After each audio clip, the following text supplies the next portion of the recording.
Bonjour tout le monde, donc on va se retrouver pour une petite vidéo. Cette fois-ci, ma plante et ses vertus, ça sera la bourrache. Donc la bourrache, j'en ai planté il y a 1 an dans mon jardin et en fait ça prolifère très très vite. Et dans mon jardin, je la récolte en 2 fois, c'est-à-dire au printemps quand elle va sortir, début été. Et j'ai une deuxième poussée qui sort au mois d'octobre et donc là on est début novembre, donc je vais la récolter pour la deuxième fois. Quand la récolter, moi toujours pareil. Alors c'est une plante qui contient beaucoup de pollen, c'est pour ça aussi qu'on l'appelle le pain des abeilles. Et vous avez beaucoup de bourdons et d'abeilles qui viennent butiner les petites fleurs. Donc bah moi je les récolte quand il y a encore du pollen, comme la fleur de pissenlit. Voilà. Donc moi mon top départ pour la récolte, c'est quand je vois les bourdons venir butiner. Donc la bourrache est une herbe vivace de la famille des Boraginaceae ou Boraginaceae, je ne sais pas comment on le prononce. Voilà, et c'est comme je vous l'ai dit, elle contient beaucoup de pollen. Elle est utilisée depuis des millénaires. Il y a des philosophes qui s'en servaient. Il y a un philosophe et théologien qui la disait comme génératrice de bon sang. Au XVIe siècle, vous avez Matthiole, qui est un naturaliste italien aussi, qui s'en servait, lui, contre les défaillances du cœur. Voilà, elle est utilisée depuis des millénaires. Avant, elle était aussi consommée comme légume pour agrémenter des soupes, des salades. Les fleurs aromatisaient aussi le vin. Alors maintenant, ce qu'on va utiliser sur cette plante-là, ça va être les fleurs, bien sûr, et les premières jeunes feuilles. Vous voyez, celle-ci, là. Donc là, j'ai coupé, c'est des plantes qui font à peu près 60 cm. Là, j'ai coupé ici. Bon, celle-ci et celle-ci, je ne vais pas utiliser comme feuilles, hein, les grandes. Je prends que les petites du haut. Voilà. Je fais sécher, toujours, je vous avais montré. Bon, là, j'ai ramassé du thym parce qu'elle est aussi bonne. J'ai un peu pas une bronchite, mais bon, je suis un peu prise des voies respiratoires et elle est très bonne pour les voies respiratoires. Et je vais me faire donc une tisane en frais. Je viens d'aller cueillir dans mon jardin. Alors ça, je confonds toujours si c'est le thym ou le romarin. Je crois que c'est le romarin, ça. Ouais, romarin. Et voilà, quelques feuilles et fleurs. Je vais me faire une tisane et je vais rajouter la menthe par-dessus parce que j'aime vraiment pas le goût du thym. Non, du romarin, mais du thym aussi. Voilà. Et ici, c'est déjà une partie que j'ai fait sécher. Voilà. Que je vais broyer et mettre dans mon petit bocaux. Dans mes petits bocaux. Voilà, donc maintenant on va passer au bienfait. Alors je vais remettre ça là. C'est mieux de se faire des tisanes avec des plantes fraîches hein, quand on peut. Hein. Mais bon, la bourrache elle est en train de disparaître. Là, c'est le moment ou jamais. Vous pouvez en trouver dans les champs. Au printemps, souvent elle est mixée avec le coquelicot. Si vous voyez un champ de coquelicot, il y a de fortes chances qu'il y ait de la bourrache avec. Alors, vous pouvez aussi la trouver en grande surface sous forme d'huile. Il faut prendre les huiles comme ça. Huile vierge de lin, première pression à froid. Huile vierge de bourrache. Elle est excellente aussi pour la santé. Je vous avais montré une fois dans un haul des huiles que j'avais achetées. Là, elle est quasiment vide. C'est une petite huile de lin. Je l'ai payé quelque chose comme 2,20 €, un truc comme ça. C'est un petit contenant de 250 ml. C'est un Intermarché qui a cette gamme-là.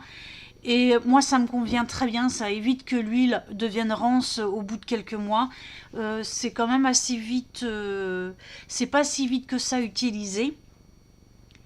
Et voilà, moi j'ai des petits contenants comme ça. Et il me semble qu'il y a l'huile de bourrache. Hein. Il y avait plein d'autres huiles dans cette gamme-là. Mais je pense que chaque grande surface doit se faire des petites huiles comme ça. Voilà. Donc l'huile de bourrache, elle est très riche en acides gras, pauline ou polyinsaturés, de la famille des oméga 6. Vous avez aussi notamment des acides gras linoléiques. et des gammas, toujours linoléiques, pas facile à prononcer. Et ça, c'est indispensable à la santé de l'organisme. La bourrache est la source végétale la plus importante. Vous avez aussi du nitrate de potassium, ce qu'on appelle le salpêtre, qui confère à la plante un rôle de sudorifique, donc pour faire transpirer, éliminer les toxines. Et aussi drainante. Le mucilage contenu dans les feuilles lutte contre la paresse intestinale. Dans les feuilles aussi, vous avez du tanin qui ont des propriétés, des particularités astringentes. Alors, elle contient aussi pas mal, ça j'en avais déjà parlé, il y a beaucoup d'autres plantes qui contiennent ça, mais c'est assez important. Elle contient des flavonoïdes et des alcaloïdes et de la vitamine C. Il y a aussi de la saponine et tout ça, là, ce que je viens de vous citer, en fait, ces derniers composés, c'est très bon et très bénéfique pour la santé parce que vous avez plusieurs propriétés antibactériennes, antivirales, anti-allergisants, anti-agrégantes pour des plaquettes, anti-inflammatoires, anti-tumérales. Voilà, et il y a des études qui sont faites là-dessus pour en faire ces composés-là des compléments alimentaires pour les maladies, pour certains types de cancers, des maladies cardiovasculaires et des maladies neurodégénératives. Et elle a aussi une source de prostaglandine, et ça, la prostaglandine, ça va agir un peu comme un effet calmant qui va participer au bienfait, au bien-être circulatoire du cœur. C'est pour ça qu'autrefois elle était aussi recommandée pour le cœur et les artères. Donc la bourrache, comme je vous l'ai dit, elle est réputée pour ses troubles dépurative, drainante, sudorifique. Elle est également aussi pour les problèmes d'acné, les problèmes de peau. Et elle est bonne à prendre, surtout quand on prend de l'âge. C'est pour ça qu'elle est bonne pour les femmes aussi qui sont en préménopause et en ménopause, parce qu'avec l'âge, l'organisme manque de ressources en acides gras essentiels. Et elle est quand même assez riche. Donc elle va être excellente pour le vieillissement de la peau, anti-vieillissement de la peau, pour les ongles, les cheveux, voilà. Voilà, donc elle va redonner souplesse à la peau, revitaliser les peaux les plus sèches. Contre la toux aussi. Après, elle est contre-indiquée dans les troubles hépatiques, donc problème de foie. Et pour les femmes qui allaitent. Alors bizarrement, au Moyen-Âge, ils s'en servaient comme pour activer la lactation. Mais bon, il y a une partie de la plante qui est toxique pour les femmes qui allaitent. Et la particule le toxique s'appelle la pyrrolizidine. Voilà. Et ça serait toxique pour les femmes qui allaitent. Voilà. Et puis, bon, elle fait l'objet quand même de pas mal de recherches internationales. Voilà. Donc, je pense que je vous ai tout dit. C'est une plante, ça pousse comme du chien-dent et ça prolifère. Là, je pensais pas que j'allais avoir une deuxième sortie. J'ai été surprise parce que y en a une qui a poussé dans mes fraises. Je l'ai récoltée, ensuite je l'ai déracinée et j'ai été la mettre plus loin dans mon jardin. Et elle a disparu. Et là, elle a repoussé, mais ça me fait un buisson énorme, quoi. Donc, c'est quand même une plante à canaliser. À mettre dans des grandes jardinières, peut-être. Voilà. Je pense que je vous ai tout dit sur la bourrache. J'ai rien oublié.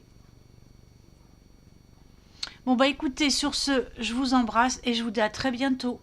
À la prochaine vidéo, ça sera un petit haul AliExpress. Et je vais vous faire une vidéo sur mon jardin d'intérieur en bas, vite fait. Et une vidéo sur toutes les tisanes. Vous savez que à chaque fois, je vous présente une plante. En général, c'est des plantes que l'on peut faire en tisane. Mais là, je vais faire un récapitulatif sur toutes les tisanes. Alors bien sûr, tout ce que je vous présente en plantes, c'est essentiellement des plantes que l'on trouve chez nous. Hein. Je vous présente pas des plantes rares ou que l'on trouve pas en France. Donc vous aurez il y a une vingtaine à peu près de tisanes. Et vite fait, vous aurez les principaux actifs. Ça prendra 1 minute voilà, par tisane. Et puis après, vous avez je vous ai fait des vidéos sur chaque plante un peu plus développées. Voilà, sur ce, je vous embrasse et je vous dis à très bientôt.